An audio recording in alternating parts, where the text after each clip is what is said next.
75% of Americans would now vote for a gay person. That's a big change from 10 years ago. Yep. 60% would vote for a Muslim. 58% would vote for an atheist. Socialist, 47. It's at the very bottom of the ballot. They hear socialist, they think herpes, Bernie.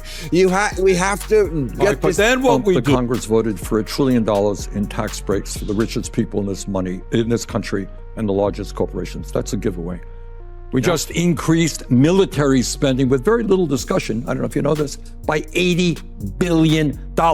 Military industrial complex. Including the Democrats. Pardon me? The Democrats vote for it too. Yes, absolutely correct. Absolutely right. All right. But that's socialism, the military. That's crony socialism. Well, that's right. Crony capitalism. But the military isn't capitalism. That's the government. No, but it's who owns the military industrial complexes. Bill Maher just unloaded on Bernie Sanders in a brutal Live TV takedown, and trust me, he wasn't in a charitable mood. Sanders is back pushing the same tired, hard, left socialist agenda, and Maher went straight for the jugular. Sharp, sarcastic, and dead center on Bernie's weakest points. Hit subscribe, let's dive in. When he ran in 2020, Bernie Sanders said he would legalize marijuana on his first day as president, but that the business of selling pot would be awarded first to those who suffered most from the drug war. And you know what? I can't argue with that instinct. The drug war has been a horrendous instrument of prejudice and punishment for racial minorities. So it seems fair that they jumped the line for weed franchises the way Indians did for casinos. But it's also what's holding up Republican support for legalizing weed nationally, which would be good for everybody. And these are the hard, practical choices the Democrats have to weigh. Redress the past, or reach out to the gettable white voter who says, you know what, I'd like a shot at getting in the pot. Bill Maher isn't hitting Bernie Sanders over legalizing weed. That's the easy part. He's going after the rollout, prioritizing certain groups for cannabis business access. That's where the backlash explodes, especially from Republicans who see it as divisive politics dressed up as policy. But Maher's bigger point cuts deeper. When the left puts identity first, practicality gets pushed aside. Now it's not about fairness or competence, it's about checking boxes. And if your policy needs a demographic flowchart just to make sense, Maher's message is simple, it's not ready for prime time. For example, Bernie Sanders, his big thing was always bringing single-payer health care to our country of 340 million. But when liberal, tie-dyed Vermont tried to do it for a population of 626,000, it collapsed like that poor fuck in the Oval Office last week.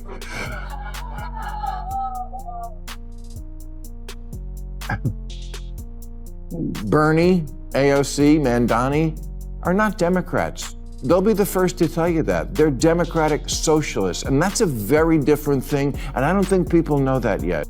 Bill Maher pivots, and now he's taking aim at Bernie Sanders' single-payer pitch. The argument? Simple. If it was ever going to work, it should have worked in Vermont, small, liberal, Bernie's home turf, and it still collapsed under cost and reality. For Maher, that's not a glitch. That's the whole story. If the test run crashes on the runway, why hand it the keys to the entire country? The dream sounds great until someone opens the spreadsheet. Suggesting if we move toward a Medicare for all single-payer program, which guarantees health care to all people, it would cost a lot of money. That's true.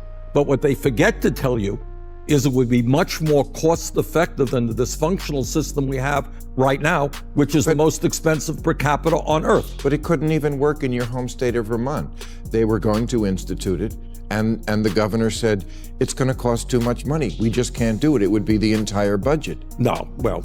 That's true. Well, I'm not the governor of the state of Vermont. I'm the senator from the state of Vermont. Here's where the contradiction hits hard. Vermont, the perfect test case, took one look at the numbers and walked away. Costs blew past expectations fast. So the question writes itself: if a small, progressive state couldn't make it work, how do you scale it nationwide? Sanders calls it a long-term money saver. Critics point to Vermont the moment the pitch met reality. And math doesn't care about politics. Question is, Bill, you tell me. Why is it that every other major country on earth, I will tell you why. Because they control both ends of it.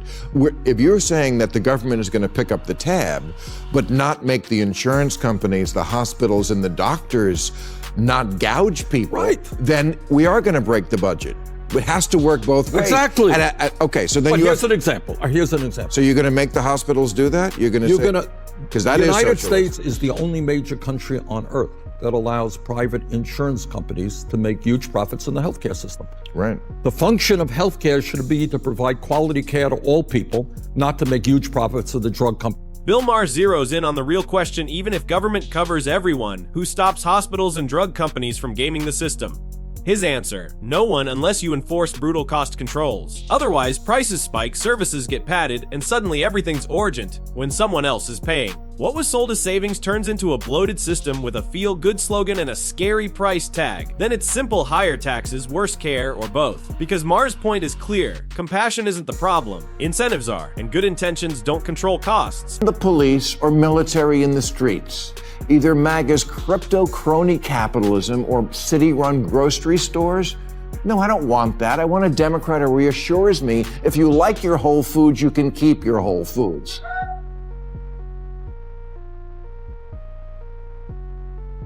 Governor-elect Spanberger once said about Biden's presidency that, quote, nobody elected him to be FDR. They elected him to be normal. Normal!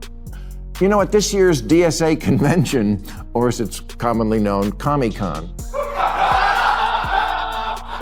get this, you had to submit a photo of a negative COVID test to get in 2025. Yeah, no one wants to do that shit again. Bill Maher says Bernie Sanders has a political problem, and it's the edge of woke ideology. Not just a tough sell to Republicans, but increasingly to everyday Democrats. Voters want reform, not a lecture in ideological purity. But Maher argues Bernie sounds less like a coalition builder and more like he's auditioning for the faculty lounge. That fires up activists, sure, but it doesn't win elections, because you don't win by preaching to the converted. You win by adding new voters. DSA are radicals about this concept, and radical economic policy is always ineluctably married to radical social policy. Their platform, for example, calls for completely open borders. They're for what Biden was doing, but more. You think you're going to win an election on that? This just seems like more extremism at a time when Americans are begging both parties, please, could just one of you act? Bill Maher shifts to immigration and targets Bernie Sanders' softer stance. The concern: rules on paper, loopholes in reality. Asylum claims with thin proof, visa overstays, sanctuary policies. Critics say enforcement just isn't there. Maher's point isn't anti-immigration, it's anti-chaos. You can't run a system on vibes and slogans. Without real rules and enforcement, trust collapses, and the whole issue turns into another political dumpster fire. We want to deal with the grotesque level of income and wealth inequality in America. Very few people think it is acceptable or moral that the top 1/10 of 1% owns almost as much wealth as the bottom 90%. That we have seen a proliferate. But see, Bernie, you always say that, and I think even the Republicans are not for income inequality. They hear that, but it doesn't compute that that's going to be solved by socialism. Socialism is the programs they already like. They like Social Security. That's socialism. But here's, they like Medicare. They like the VA. They like right. the military. Now that's exactly. Bill Maher zooms out and says America already has a safety net. SNAP, Medicaid, Social Security. They're already feeding people, covering healthcare, and supporting millions. His point: fix what's broken, expand what works, but don't burn down the entire system chasing some massive redesign. Because once government control outruns reality, history shows what happens. And Maher's message is blunt: if part of the machine works, upgrade it. Don't torch the whole thing just because you like the new blueprint. 85% of Americans would now vote for a gay person. That's a big change from 10 years ago. Yep. 60% would vote for a Muslim. 58% would vote for an atheist. Socialist, 47%. It's at the very bottom of the barrel. They hear socialist, they think herpes, Bernie. We have to get this. Bill Maher cuts to it. Americans doubt socialism for one reason: they don't think it works. On paper, it's perfect. Fairness, security, everyone covered, sure. On paper, your gym membership turns you into Batman too. Critics say heavy government control kills efficiency, slows innovation, and weakens incentives, leading to stagnation. Then comes the catch: free isn't so great when a bureaucracy controls access, timing, and choice. That's why Americans don't reject safety nets. They reject turning everyday life into a regulated waiting room. Congress voted for $1 trillion in tax breaks for the richest people in this country and the largest corporations. That's a giveaway. We just increased military spending with very little discussion, I don't know if you know this, by $80 billion.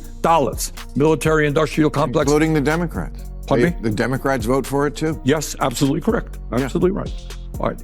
But that's socialism, the military. That's crony socialism. Well, that's right? Crony capitalism. But the military isn't capitalism. That's the government. No, but it's who owns the military-industrial complexes.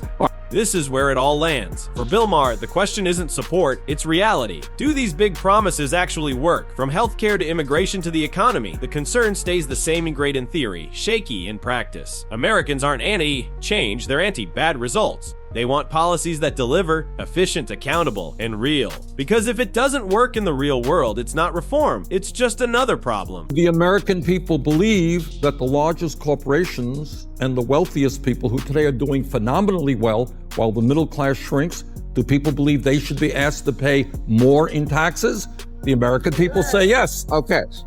But, now this has been studied.